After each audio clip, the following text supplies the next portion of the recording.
All right, I get to take this off. Good evening, everyone. I'm Jeffrey Collins, Professor of Art History and Material Culture here at Bard Graduate Center, and on behalf of our director, Susan Weber, and my faculty colleagues, I'm really delighted to welcome you to this Wednesday at BGC devoted to military material culture with our guest, Matthew Keagle.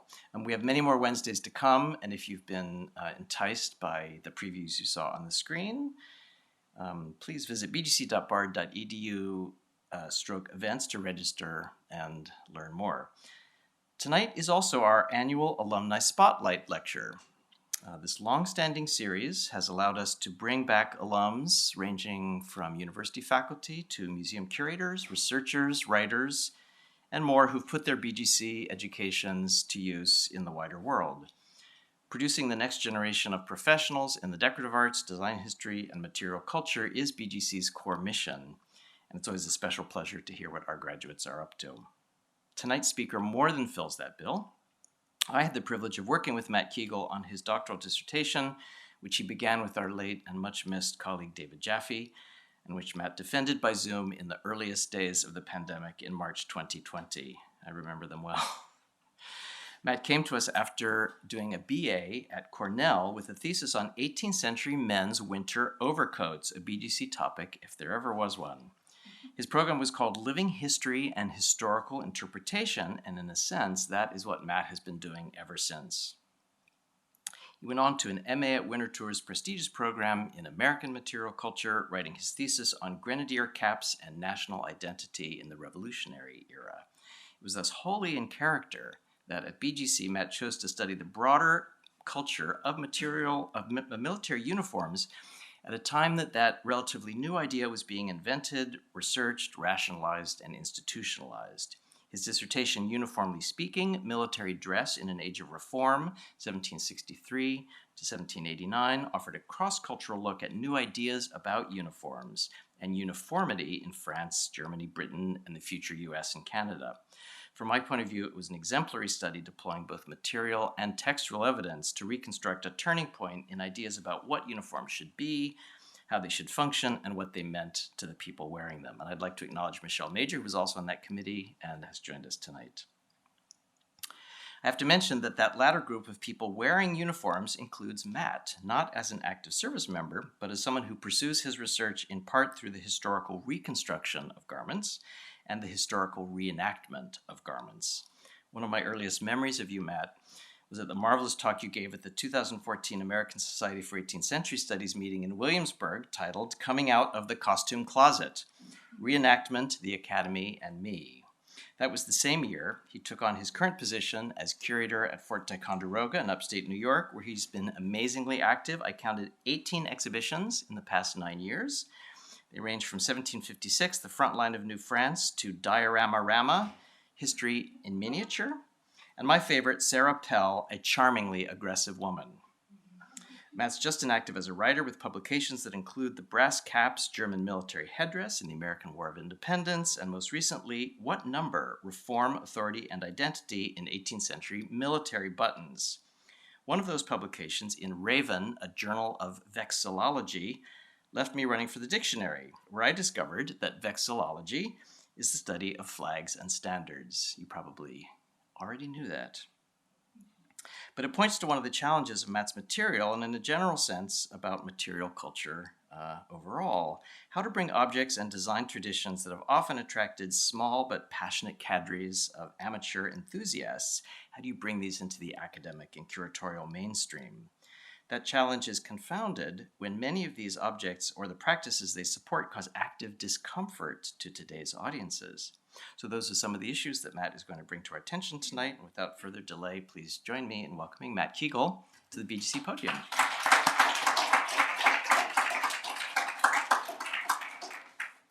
Well, thank you so much for that introduction, and it's a thrill to be back here at the Bard Graduate Center. It's been quite some time, but it's quite a homecoming.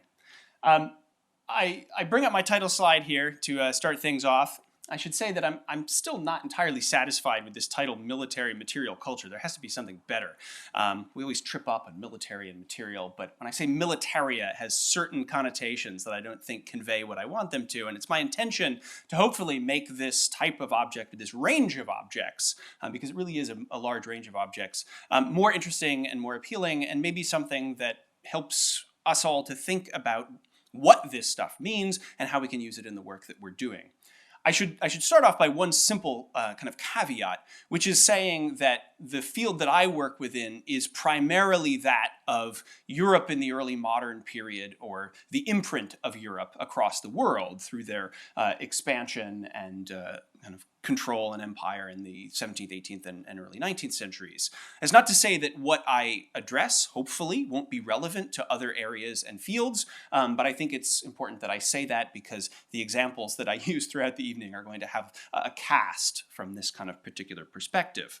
So with that being said, I'm going to start with this, because I wanted to find perhaps the kind of biggest, fattest, whitest, most conventional image of a soldier from the period that I work with. And William Augustus, the Duke of Cumberland, fits the bill wonderfully. Now, I don't intend, by the end of tonight's talk, to perhaps rehabilitate the image of the Duke of Cumberland, but I hope that it will allow us to kind of look past what kind of portraiture and statuary of this kind represents and think more carefully and intricately about the material world that it represents and the institutions that that material represents and engages with. So again, using this kind of as a useful point of jumping off, I want to get past images like this, which brings me to a kind of a simple question of what is military material culture?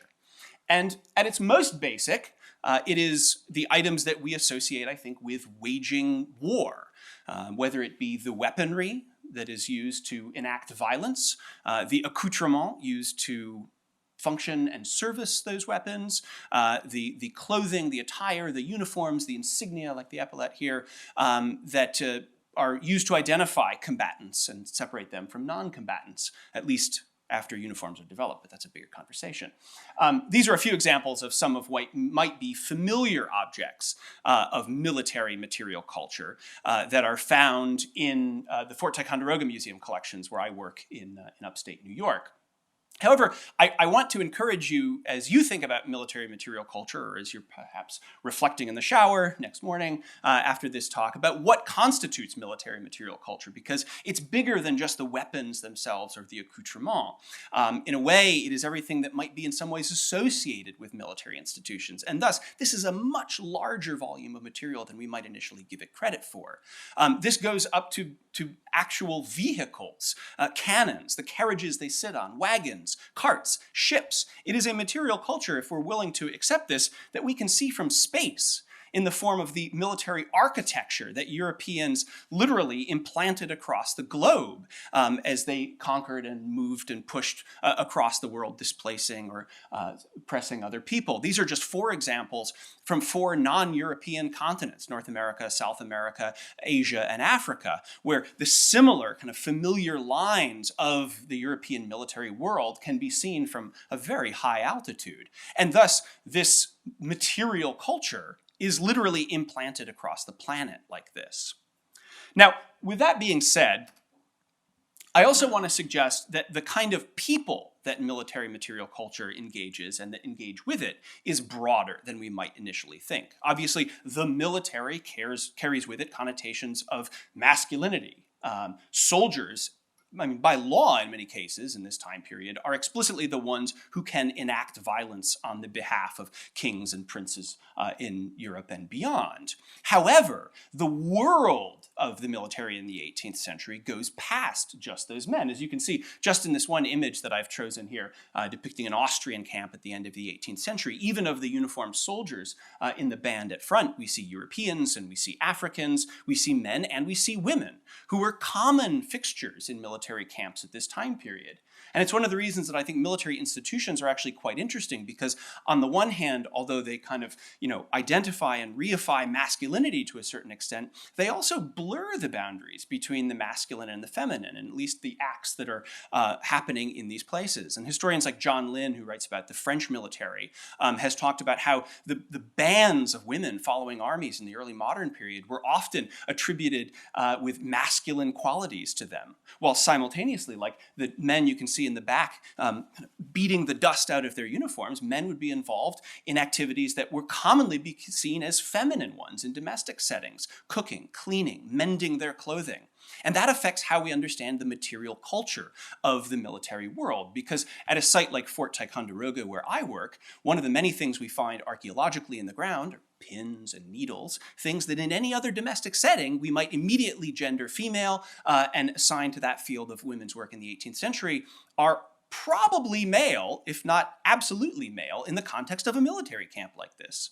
In fact, there's only one set of objects in our collection that I can confidently say is truly a female set of objects. These are the soles from a pair of pattens, these kind of overshoes that women just kind of put their shoes on top of, strap them on, which allowed them to be elevated from the deck or the ground or a street to be able to keep their shoes clean while doing work. And this is solely a female thing. And I think in some ways, given the fact that these come out of a military context at Fort Ticonderoga, we might consider them in their own way to be a part of military material culture.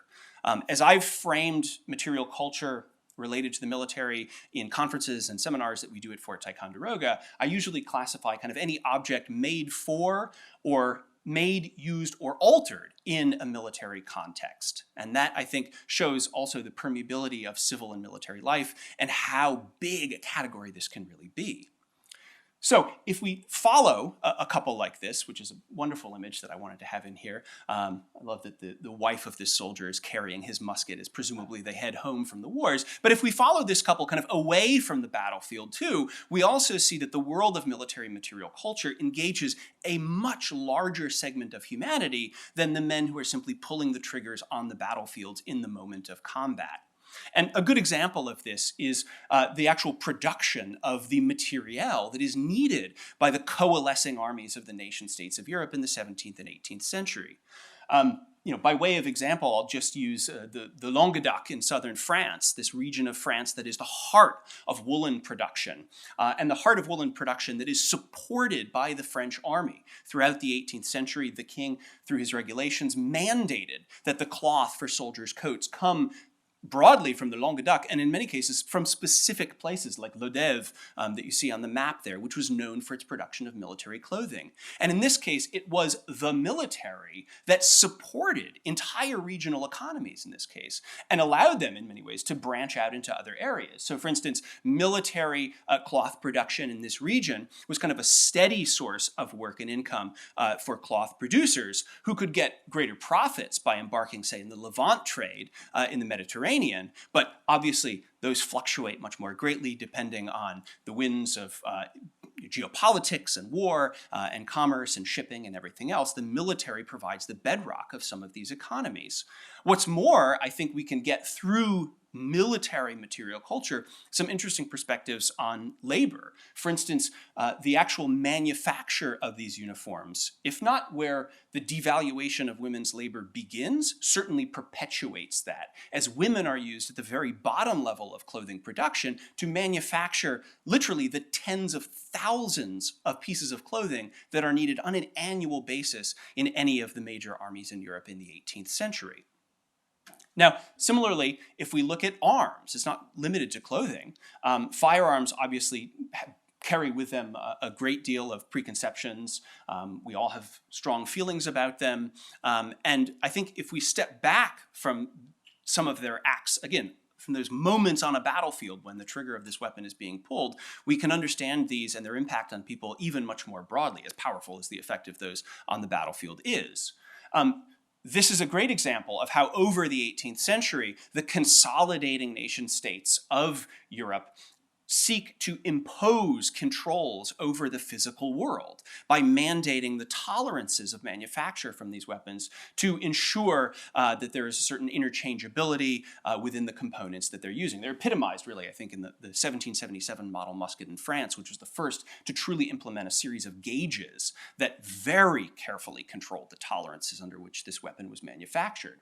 And not only are there thousands of people involved in the manufacture of these objects, even in France alone, to say nothing of the other states in Europe and beyond for that matter, but the world that they represent, their role in industrial history, is one that is still with us today in the sense that I can go to a hardware store and find a screw that I can anticipate will fit what I need it to fit in. That comes out of the military world of the early modern period, the need to replicate something within fairly tight tolerances. We could draw similar conclusions about the ready-made clothing industry that we all still live with today as coming out of the need to manufacture these enormous volumes of clothing in the 18th century and all of the implications for labor and industrial history that we bring with that.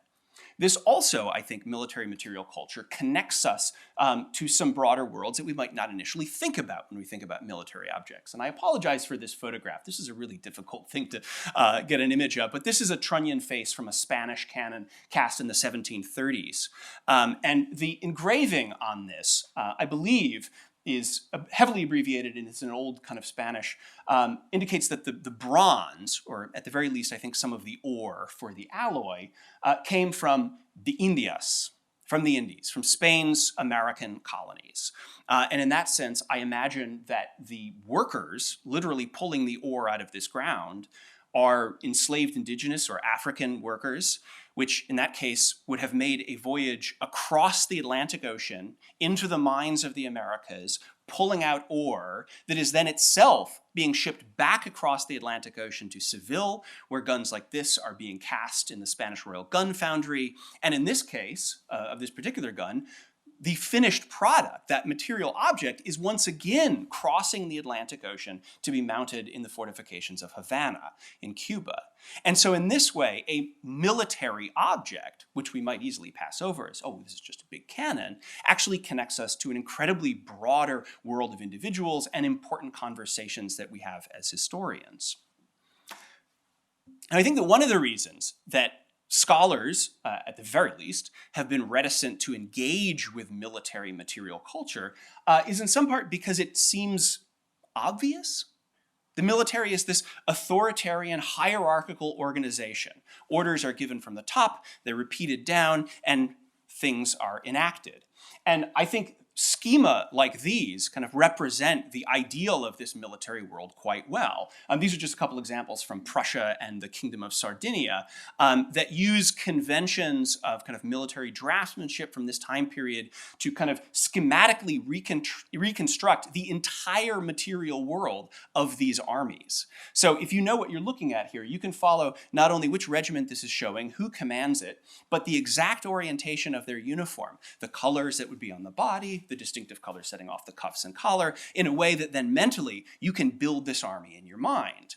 And this is exactly what these institutions are meant to do. They are meant to create a sense where you have this level of clarity and structure. However, what we have to accept, though, is the reality is often quite different. And this is an area where I have been kind of heavily informed by a certain generation of scholarship on slavery in America, which basically took a different approach to looking at this institution, one that was based not simply on the legal structures of enslavement as they were imposed across colonies in North America and beyond in the 17th and 18th centuries, but started to look at life as lived. How do the records of enslaved individuals come up in other sources that allows us to test how those laws were actually implemented and imposed upon human beings? And the reality is, it's much more complex than the rigidity that the legal structures would have us believe. And the same is true for the military. And we can actually see this in a very material way, even in this genre of uniform schema. So these are a couple zoomed in details from some kind of conventional texts. And you'll notice here that the illustrator has not been able to keep up with the material changes going on as new regulations come into effect, as new objects are created. because they have a standard set of engraved plates that they use, that they color in to represent these, because of course you should be able to simply color in the shapes and achieve what the actual object was in practice. In here though, what we have is they're using the paint to obscure buttons, to remove them, or to add buttons on in different places, to extend the cut of a lapel, kind of showing in a very real way that the material world was outpacing the ideals that underpinned its creation. Now, buttons, and Jeffrey mentioned buttons earlier. I just had a chapter come up in a publication on small things in the 18th century, and I thought buttons were a wonderful opportunity to discuss what they represent, because on their surface, these tiny little material objects seem utterly transparent. In fact, they probably draw a little comment from us, because even today, police officers, firemen, and the military still have buttons which have set insignia that represent where they're from or who they serve. And in this case, the set of numbers that you see on these buttons recovered at Fort Ticonderoga are representative of regiments of the British Army that were there. And yet, the fact that these buttons have an insignia on them is itself an artifact of the late 18th century. These only come into being really in the 1760s in the wake of the 7 Years' War as part of this kind of gradual enforcement of authority from the royal level down to the regimental level, and you can still see the variety that turns up within these. And so what seems like a very obvious, overt object is actually much more complex. It's even more complex when you take an example at this sampling of 4 buttons that I show you right here, all of which were found with those others at Fort Ticonderoga. And each one of these represents a different regiment of the British Army that has absolutely no archival physical presence at Fort Ticonderoga. So we have to account for why they are there. We are confronted with the reality of this object, and we have to interrogate that. And I think that shows some of the best angle of material culture scholarship. The object forces us to reckon with it, and then we go back to other archival and material sources to determine what they're doing here. In reality, the purpose of these buttons on site is because, as we, in this case, can find out, shouldn't say we can always find out, because of course, as you know, when you do archival research, there's always dead ends.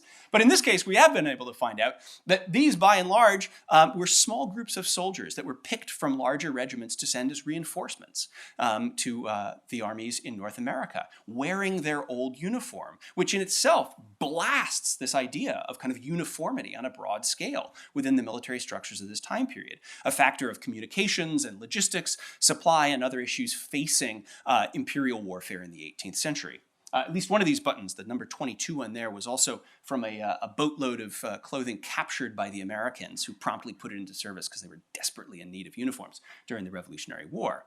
And for that matter, uniforms themselves force us to confront their reality. This is really the core of my work and my interests, although I deal with a broad range of military material culture, because, again, many scholars who encounter the world of the military in their work fall back on texts and written regulations, and that's where they run afoul of the reality of this time period. For example, these 2 uniforms which are in our collection, incidentally, both men who later lived in New York City after the Revolutionary War, despite the color, actually follow no written regulation from the time period.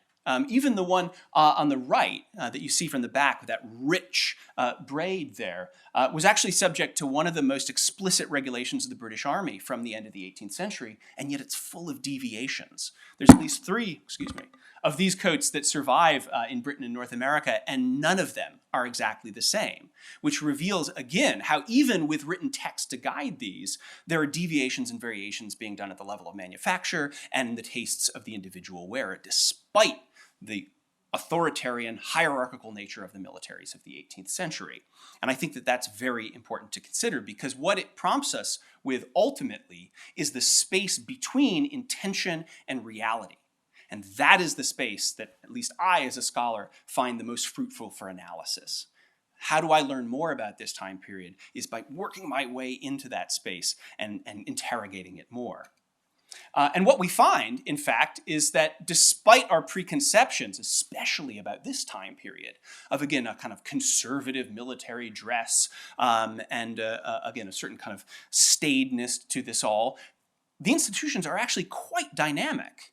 In a theoretical sense, they're extremely dynamic. This is the cover page of an English translation of Maurice de Saxe's Rêverie, his kind of text about reforming the French army. And here's someone who was a ranking officer in the French military, utterly abhorred the material world of the French soldier and proposed a dramatic revision of that attire, which you see represented in the plate here. And if any of you are even peripherally familiar with what the 18th century soldier looks like, it's not this.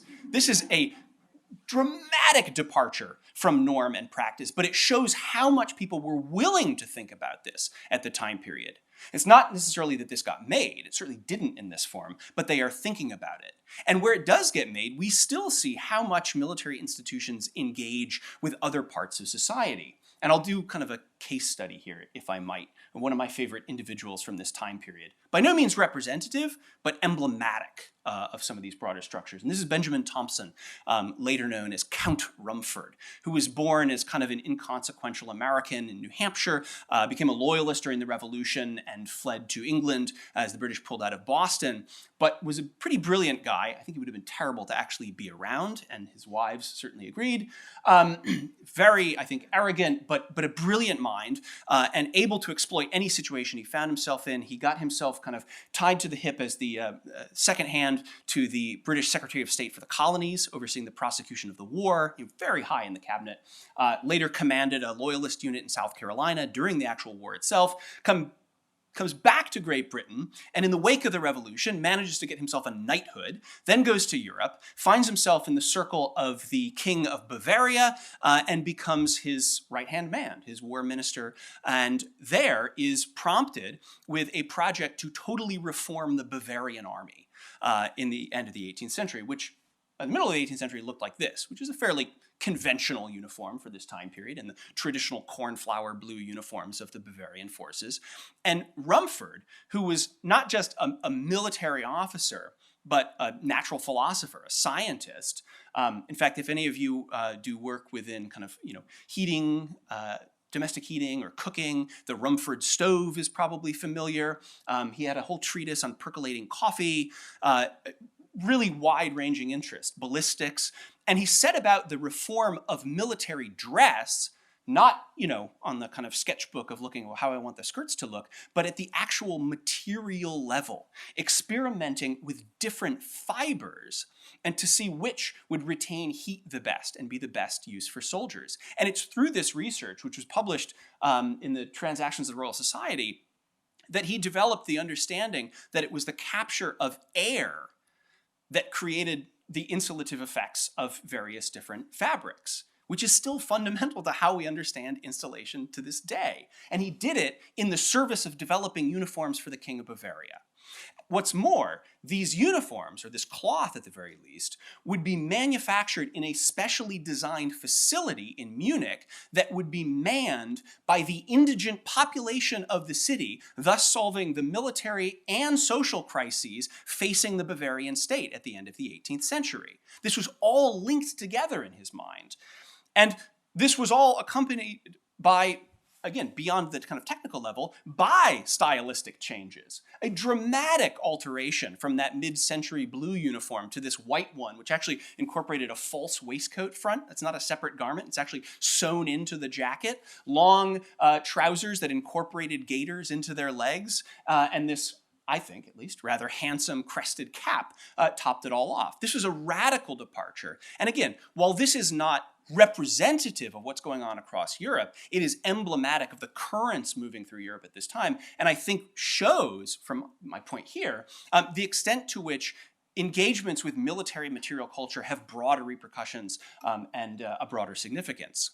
And if this cap is kind of calling up anything for you, I put this here not only to show Rumford's innovations, but also to show that military material culture in this time does not exist in a vacuum. And I would argue in no time does it exist in a vacuum. It participates in all of the same artistic discussions and dialogues that are going on in other made goods and material objects.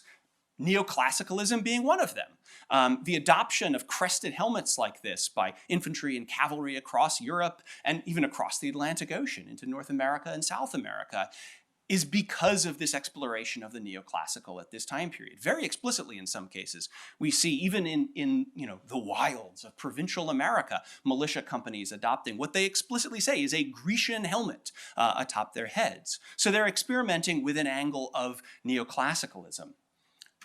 Beyond that, it's not just in dress that they're doing this. This is not a plate of a Doric portico from an architectural text. This is from a military engineering treatise by Bernard Belledor, who is a professor at one of the French military academies. But it shows, I think, how closely art and the military world were actually connected in many ways. You needed to give these things style, and it doesn't end with fortifications. We can bring this down to weapon systems. These are examples of two cannon in our collection at Fort Ticonderoga, both of the same weight of metal, one made in 1702, the other made in 1766. And you can see there is a radically different kind of artistic vocabulary that they're using at this time. And beyond the function of a cannon, it needs to be a tube that's closed at one end that can withstand a few thousand pounds of pressure to fire out a cannonball. That determines to a certain extent its shape. But within that, you can play with these details, and they are at this time, moving from this, kind of very early 18th century, kind of framework here where the sight at the back of the cannon is actually two snail shells butting against each other, to this much more kind of severe, I would say, neoclassical design in this cannon by 1766. Now, there are dramatic changes in the manufacture that also underpin this, but I don't think that technological changes themselves are determinative here. I think there's artistic pieces at play here as well, and it's no surprise to me that that cannon looks more columnar than the ones that came much earlier. Here's another example, which I feel contractually obliged to use because it's on the poster outside, which is actually one of my favorite in the collection at Fort Ticonderoga, this being a 6-inch Howister cast in Philadelphia, and as you might be able to glean by the engraving at the top, is from the United States. It bears the insignia US. Now, this is participating in a different kind of artistic dialogue with these Rococo scrolls and that rising sun motif that is perhaps most famously known in this country for the speaker's chair in Philadelphia. This was actually made 2 years prior to that, but again, it shows that they're part of the same artistic world. But this also, I think, represents the powerful kind of political angle of military objects in this time period. Because again, none of these things have to look like this. It's very easy to make a cannon that's entirely plain, but we do them for certain reasons. And the political can be kind of capital P political, and it can be lowercase political. And in this case, the engraving US on the breech of this weapon is not just identifying its ownership, it is signifying that this piece was made by and for this new country. And this at a time when the ability to cast particularly bronze artillery is only somewhat facetiously tantamount to a nation setting up a nuclear arms program today. This is the foremost weapon system available in the 18th century. And establishing yourself that you are creating this, we are manufacturing this, and marking it is extremely powerful as an act. We could also in some ways disassociate that artistic element and the function of the object. They don't always work hand in hand, as the case with this French mortar that's also in our collection. This was cast in 1759 in France, and yet it served during the Haitian War of Independence in the end of the 18th century and the early 19th century.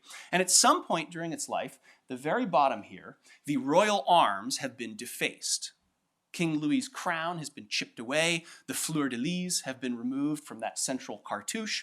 I don't know at this point whether that was done during the French Revolution or the Haitian Revolution, but it represents a pretty powerful act, erasing the memory of this previous regime, while the weapon itself continued to have value in the hands of these revolutionaries. And I think it's important here to acknowledge that, again, one of the other reasons, as has been alluded to earlier, that military material culture may not be appreciated by a wider range of scholars is because of the connotations it carries with it, one of which is oppression, is the enacting of violence against people.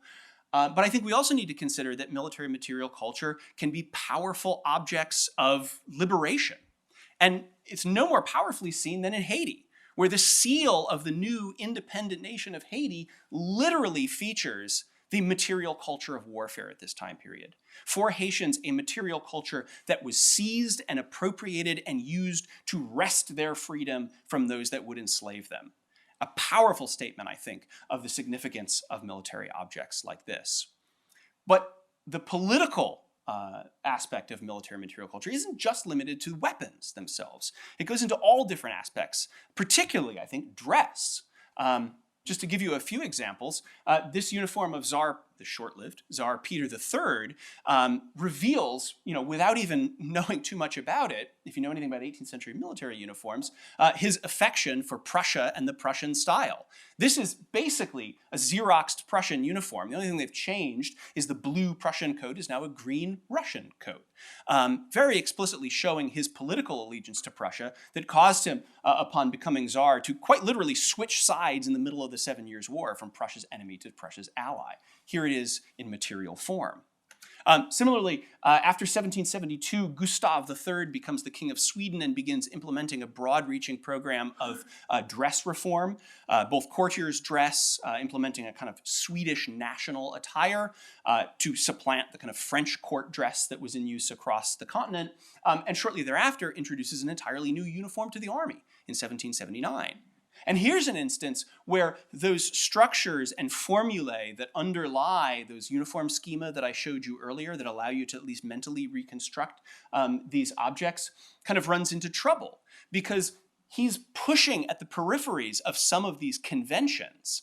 And the result is a nation like Sweden risked at this time period the reality that they could actually go too far. Because if you go too far outside of the conventions, then you start to get into the area of illegibility. You're not fitting within the conventional material world of the military, and with it, potentially a loss of legitimacy in various ways, which is something that the Swedes faced over the 1770s and 80s. And I think we can also see this kind of track of material objects of the military following the evolving culture of a nation if we look right here into North America. And I use the example to start with of one of the coats that we have in our collection at Fort Ticonderoga. And if I were to block out these titles, you might very well think that we're looking at British military objects. Save the kind of lumbering beaver and the name Albany on the front plate of that grenadier cap. But that coat of arms is a pure British coat of arms. This coat, looks like it could be worn by a regiment in Britain, despite the fact that this was actually a company commanded by John Hancock in the years just before the American Revolution. But it goes to show how much here in the era just prior to the American Revolution, the material world of even what limited military institutions there were on this continent followed a kind of conventional British model. Now, as our War of Independence grows into a war of independence rather than just a colonial revolt, we start to see changes in some of the details of this material world. I'll give you two examples here, one of which is an American grenadier cap, which has quite literally, at least in a stylistic sense, supplanted the initials GR, the abbreviation for Georgius Rex, King George, with GW, for George Washington. Superimposing, same thing. And in a much more literal way, this gorget, which itself is a descendant of a piece of armor, the armor worn between the breastplate and the helmet of a knight to protect the throat, survives into the 18th century as a mark of distinction for officers in Europe. It's also an allusion to their noble status. This is an actual British gorget that in Boston in 1776 was defaced, and the British coat of arms superimposed with this image of American belligerence, the armored arm poised, ready to strike with an unsheathed sword, and the motto Inimica Tyrannis, hostile to tyrants. And once again, the GR that would have surmounted that has been superimposed with US. I often describe this at our museum as kind of a palimpsest of the revolution, because we see how Americans are putting a new face on their movement for independence, and yet the forms, the gorget or the grenadier cap, continue to have cultural value within the society, which tells us something about the societies in which they were made. And then finally, as we get to a post-revolutionary period, the United States, unlike most European powers, does not have a large standing military. Rather, and rather uniquely, they rely on the citizenry for defense in the relatively loosely organized militia. And here is a case where in the United States of the late 18th and early 19th centuries, there are none of the strictures that are so precise for military uniforms that you find in continental Europe. It's much more open-ended, and Americans across the various states use this as an opportunity to express a range of identities. And so you can see just in a sampling here, this kind of panoply of colors of their uniforms, of different styles of headgear, both allusions to European attire from not just Western Europe, but Central and Eastern Europe, as well as kind of native creations from purely from the minds of Americans. It's this incredible kind of laboratory for identity that I don't think we typically think of when we think about military institutions and their rigidity and their authority and hierarchy. And I want to kind of step away from this for just one moment because I do think it's also worthwhile, and this is something that I hope to eventually get into more, and I haven't done in any great deal, but I think it's useful for us to think about how this material world interacts with other cultures that did not create it, because they often do very different and interesting things, as I think I get some sense of in this image done in the early 19th century. And if you notice, this group of indigenous Americans has a number of material objects that are actually quite close to those used by soldiers in Europe and North America. Coarse cloths, in some cases even laced coats, firearms and other weapons. So the world of trade with indigenous communities, at least here in North America, and the military are actually quite close together. And in many ways, it's the same manufacturers making these materials. But these objects have very different meanings within indigenous societies or even colonial societies than they do in the European metropole. And so I think if we're approaching these communities, we also need to understand that material world that they are engaging with and altering as well. I will kind of step back for a moment just to reflect a bit on sources, because if any of you now have the bug and are saying to yourself, military material culture might be a useful way to advance my research, I want to suggest to you that one of the challenges with this is that there is not, in any real way, a lack of material out there. In fact, there's a superabundance of material, but it's one that has largely fallen to amateurs to compile. And for that reason, I think has been discredited by a lot of professional historians. And here, I have one quote that I want to read that I think sums this up quite well. And this is the French cultural historian Daniel Roche, I give him enormous credit for including an entire chapter on military uniforms in his exploration of dress in 18th century France. And he starts this off kind of apologizing, but justifying why he's doing this. And he says, "It deserves better than what it is and what it has been. A passion for the perennially youthful amateurs of lead soldiers, an antiquarian taste for the secret admirers of Detail and Raffet, an obsession for those nostalgic for the taxonomies visible in uniformology." And this is, military dilettantism is arguably even worse than antiquarianism in the eyes of scholars. And yet, it has an enormous pedigree. Some of these publications have been in print for over a century at this point.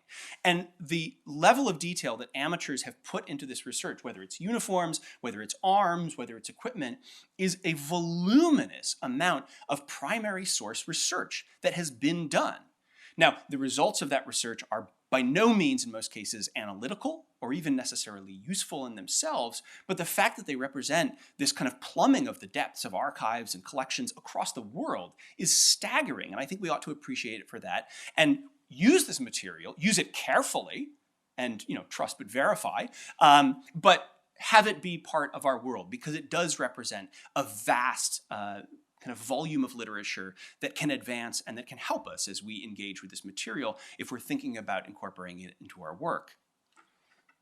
And ending with sources is kind of a downer way to end a talk. So I thought I'd just end with one more story, which I think encapsulates some of the power of military objects and maybe not obvious military objects, using this pair that's in our collection at Fort Ticonderoga. This is from the 1830s, in fact, 1837 in particular, I can tell you, because the cap plate that you see on the right is actually stamped with the date, as well as the initials of either the die maker or the manufacturer, or maybe the military goods seller that manufactured it. And the coat, which had languished in our collection, being misidentified as some kind of militia artillery coat, was very clearly to me Irish in its color and its decoration. They're kind of rolling shamrocks in black silk across the breast and the cuffs and the collar. And in going into it more, I've been able, I think, comprehensively to confirm that this is the uniform of a company of militia in Boston called the Montgomery Guards that was formed in 1837 by naturalized Irishmen. And what's important to note about this is that the militia, which I said formed the bedrock of American defense and expansion for that matter, in the 18th and 19th centuries, was in a sense obligatory, except for companies like this. Volunteer companies like this were the grouping of individuals from a certain community who decided that they were going to form a military company, they were going to dedicate more time to training and to drilling, and they were going to provide themselves with all of their uniforms and equipment. So this represents an immense outlay of money and resources to create this material world. This is not something that's issued to soldiers. Soldiers, by and large, in kind of formal military institutions, I think are a fascinating example of what we might call a kind of non-consensual consumer group, because they are provided with goods that they use that they have no choice in many respects. And again, they push at that. But in this case, this is entirely voluntary. And they've created an incredible vocabulary here. This coat, again, bearing the shamrocks across it in this green color, obviously referencing Ireland. They're not even the first militia company to use that color combination. But the iconography on the cap plate here, which would have to be stamped in a steel die, incorporates both the Irish harp surmounted by the American eagle, all sitting in a field of shamrocks with a banner that reads, "Fostered under thy wings, we will die in thy defense." And the initials MG for Montgomery Guards, an allusion to Richard Montgomery, a British Army officer who had served in the 7 Years' War and later joined the American cause in the Revolution, was killed in the assault on Quebec at the end of 1775, and was the highest ranking casualty of the Continental Army during the Revolutionary War, who was born in Ireland. Connecting the situation of these Irish immigrants in the 1830s to the origin of the United States. We have been a part of this, a part of its military arm even, from the very beginning. And this company mustered at the annual brigade muster in Boston on the Common in September of 1837, and being the junior company, as they marched out to the field, the older companies of kind of Protestant, Yankee, old New England men, literally, as they came onto the field, about-faced, raised the American flag, and marched away, refusing to do duty with these Irishmen. They went through their motions, as they were required to by law, and as they left the drill field and headed back to their armory, a mob surrounded them, numbering by some estimations over 3,000 people, who started hurling rocks and brickbats and paving stones and insults at them. And literally a riot, where these guys maybe had to open fire, was averted only by the intercession of the mayor of Boston and a posse that was brought together. People were brought up for public disobedience in court after that. But in the months that followed, the governor of Massachusetts, not only did he revoke the charters and disband those companies that had marched off the field, because of course they had not fulfilled their legal obligation to be inspected, but he disbanded the Montgomery Guards because he felt that their mere existence, as expressed through this material culture, was a threat to public order. And I think it's fascinating because it shows how much military institutions and military objects are connected with wholly different histories that we don't often associate with them. And objects like these provide us new angles and new lenses with which to explore the broader world of the past, I think. Thank you.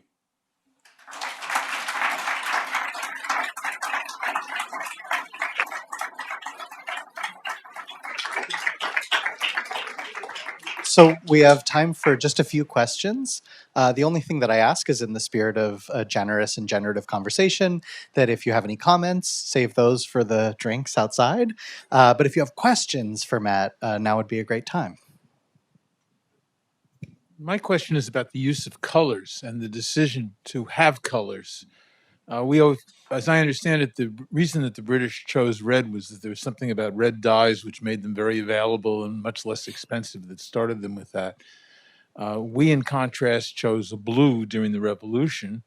The French, I'm not sure whether they were white or blue or whatever they were. And then you just say the Prussians were green. Now, somebody had to go about making those decisions. And I'm wondering what were the factors that led to their doing it? Was there something local about a crop that could be grown that was dominant in that color, or a colony that could supply it? What led to that?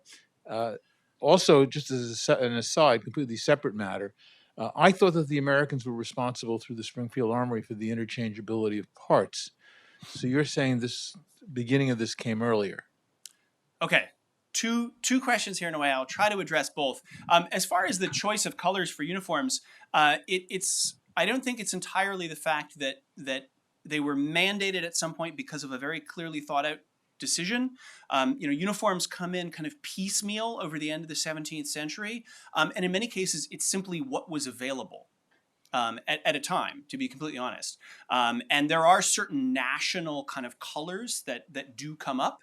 Red for the British Army, but they're by no means the only ones. The Danes wear red in the 18th century, and this was actually quite an issue because during a period of reform in the early 1760s, when a Frenchman was brought in as the war minister in Denmark, he proposed a series of frankly pretty, I think, useful changes to the Danish military. One of them was changing the colors of their uniforms, twice actually, to blue and then to white. White has the advantages of being cheaper because you don't have to dye it. And frankly, in the 18th century, although it's counterintuitive today, white can get whiter through bleaching, through some dry cleaning techniques. It's hard to make blue bluer, red redder, green greener in the time period. And despite this being a pretty practical reform, it was widely rejected within Denmark, and he was left the war ministry there, went back to France, and all of these changes were promptly reverted back to the red. So it goes to show that I think there isn't always one kind of practical reason for all of this. There is a value to a certain extent of, kind of honing in on a color as a means of setting yourself off, of differentiating yourself from a potential enemy for identification purposes. But then you've also got the issue that even within a service, you want to be able to differentiate between the infantry, the cavalry, the artillery, the engineers, and thus you see many of the same colors repeated because there are only so many colors in the rainbow. And the American experience during the War of Independence is actually a great example of this. The Americans actually initially, the first mandates from Congress decided on a uniform of brown, which is, I think, and I argue this in my dissertation, I think there's a lot going on there because I think it also kind of conflates to a certain extent working attire with military uniform, that this is a different army, it's a citizen army. It also taps into a kind of dialogue, both verbal and material, of domestic manufacture and homespun fabric. And Americans reject it by and large. They don't want brown. They want blue or red or buff, and those colors sell higher on the market, driving up the prices. But the state of the American economy was such that they simply dealt with whatever they could, even if on paper that uniform is supposed to be blue because it creates a sense of a national army, of a cohesive national entity. The reality was they just simply couldn't find blue. And so even in the last years of the Revolutionary War, when they get to the most uniformed that they ever are, there's a huge part of the American army in 1782 that finds themselves in British coats that were captured on the high seas by Spanish ships, sent to Cadiz, and then gifted by the king to the Americans, that were taken apart piece by piece and over-dyed brown, far from the blue uniforms that they anticipated. So I don't know if that goes to a full answer to your question. And, origins are one thing, and those origins are often shrouded in mystery. To the point of interchangeability, there were French engineers and armorers working with interchangeability well earlier in the 18th century. I think in the 1720s or 30s, there's a guy who makes something like 600 gun locks, takes them apart, mixes all the pieces together in the front of the king, and then reassembles them perfectly. The problem was that to achieve that level of interchangeability was enormously expensive, being made by hand. But the French are actually developing some of the first machine tools and true interchangeable components by the 1770s and 80s. But it coincides with a time when expenditures for military equipment drop at the end of the Revolutionary War, and as you probably well know, French finances themselves aren't too hot. And so there's no incentive to do it. So the technology is there.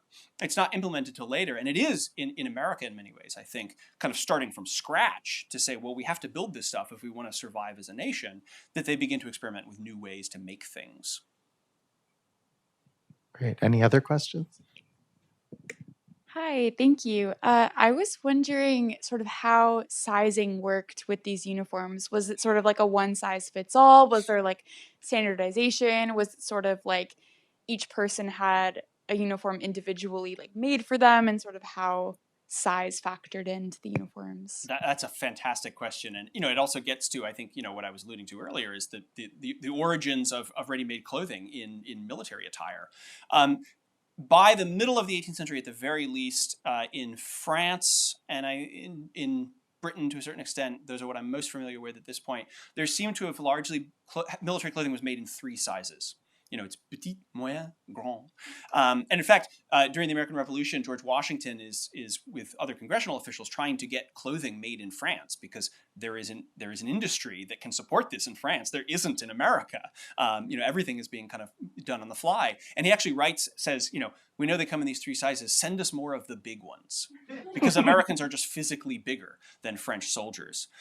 Now, when that clothing gets down to the level of the soldiers, and this is one of the other areas I think where it's so fascinating to see the intersection of civil and military culture and trade communities and cultures, is the manpower pool for armies in the 18th century crosses every conceivable civilian trade.